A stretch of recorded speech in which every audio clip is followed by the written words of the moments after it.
Are you ready for it? It's here, and we have a name. AAA. Ask Audra Anything. Whoop, whoop. Here we go. The goal here is to learn how to treat your mind and body like a professional athlete. Welcome to Mind Your Body. I'm Dr. Audra Lance. I'm a doctor of chiropractic who specializes in treating sports and non-surgical injuries. Anything that involves muscles and joints. I treat big-name celebrities and professional athletes. Most of my patients refer to me as the witch doctor because they can't explain any other way their pain was removed that quickly.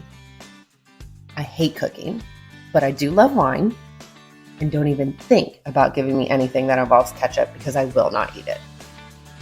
Every episode of this show is designed to help you move better, live better, and feel better. Now let's go do this thing. How do you like the name? I think it's pretty fun, but this section is just so cool and fun, and I'm so excited to be able to offer it to you. If you go back in the episodes, I think it's labeled most embarrassing health questions answered or something along those lines. I'm here for it. One of the things I get all the time from patients is that they feel comfortable asking me stuff, which I'm very honored for. And I want to bring that to you. Like, we all poop. I mean, it's just a fact of life. Why are you embarrassed by it? And we need to talk about it because it's a very good indicator of your health. But things like that. So finally, a name clicked. Thank you for the suggestions from everyone who DM'd me on Instagram at Dr. Audra Lance. I'm really excited for it. Ask Audra Anything, AAA. And this could be arranged from something you're embarrassed about or something you're just curious about, or you might be on the Google and you're finding all these conflicting answers about something and you're wanting to know my opinion. Once again, science is ever changing. If we go back even in 3 to 4 months, my opinion might change on some things because we're always trying to keep up with the research and what's going on. And that just evolves. That's life. That's science. It's pretty cool. It's pretty fun.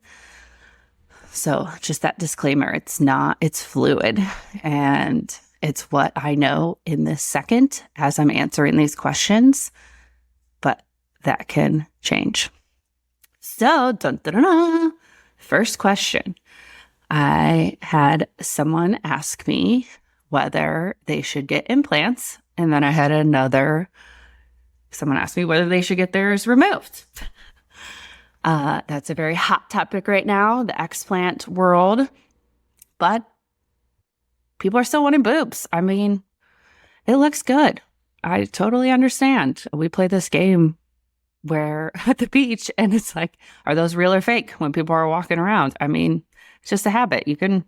And some of them, are real good. Some of them are like, oh, you should have probably complained a little to your doctor. I know you all feel me.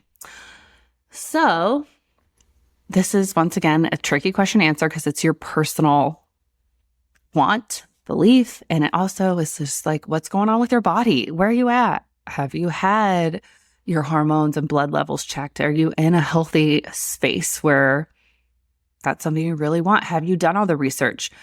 Do you know what kind you're getting, what they're filled with, what the risks are? I mean, so often we all go into some of these elective procedures and we don't realize the risks or the recovery. We're fortunate enough to have a lot of plastic surgeons refer to us at the office here because scar tissue and all of the stuff after the surgery is just as important as the surgery itself. And that could be anything from reconstructive surgery to elective surgery to tummy tucks to whatever it may be. The previous episodes, I talked about scar tissue, so go back and listen to that. But it is a key factor. So I don't care whether you're getting them or getting them out. Scar tissue needs to be treated, even if your scars look beautiful. I've seen the most beautiful scars, but it's important. And we need to help drain some of that fluid and everything else going on in there, just getting you moving, making sure the tissue is moving. I will say this, anytime you make a cut, you can't take it back. as much scar tissue work as we can do for you, there's still going to be that adhesed tissue there that doesn't have as great a blood flow. When you're getting implants, explants, reduction, or whatever, not saying the benefits don't weigh the costs, but you need to retrain your breathing and your stabilization. It's totally gone, thrown off once you make that cut, and your brain kind of forgets how to use it. And that isn't just doing crunches and sit-ups. That is slowing down and really retraining neurologically how you breathe, how you stabilize that pelvic floor, making sure you can breathe into your butthole, making sure you can activate that all correctly and relax it. So there's my thoughts on that. Next question. Our knee and hip shoulder replacements have come so far, and so I feel like it's become more popular for the people to go, oh man, my MRI looks like shit. I should just get a shoulder replacement. I mean, it hurts a little, but that'll be the easiest long term. Is that something you think too? And I'm like, wow. Once again, you have to analyze your whole situation. You need to know the risks, the benefits, where you're at. It's not cookie cutter. It needs to be a customized cake for you. So, as a general answer, no. I mean, you need to prevent any kind of surgery as long as possible unless it's totally necessary and you've exhausted all non-invasive options. It's not an easy fix. I have seen, and I know so many other practitioners we talk about it, have seen so many failed surgeries. They thought that would be the fix. And you're not going to go have this knee replacement and be running in a week. There is a lot of intensive rehab and recovery, and it's almost a lifetime of keeping up with it. So why not put the effort into utilizing the joint you already have? Now, once again, I have recommended replacements. Let's get this awesome doc involved. We're going to get 3 opinions from all 3 of these surgeons that I know are phenomenal. And let's put our heads together and figure out what's best for you. But as a general rule, don't be running for the knife. I mean, there's risks. There's risks to surgery. Why have you not tried other things first? Because it seems like the easy fix when in reality it's not. So there's my 2 cents on that.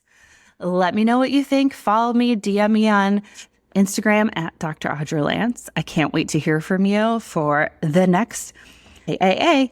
Ask Audra Anything. Toodaloo. Now, if you want to do something really special for me and got a lot out of this episode, go leave a 5-star written review of the show on Apple Podcast. And if you're a Spotify listener, just tap the 5 stars. To submit any of your health questions to the show, simply DM me on Instagram at Dr. Audra Lance. And don't worry, all your questions will be kept strictly anonymous. So send me all your embarrassing questions. And don't forget, breathe into your butthole. Toodaloo!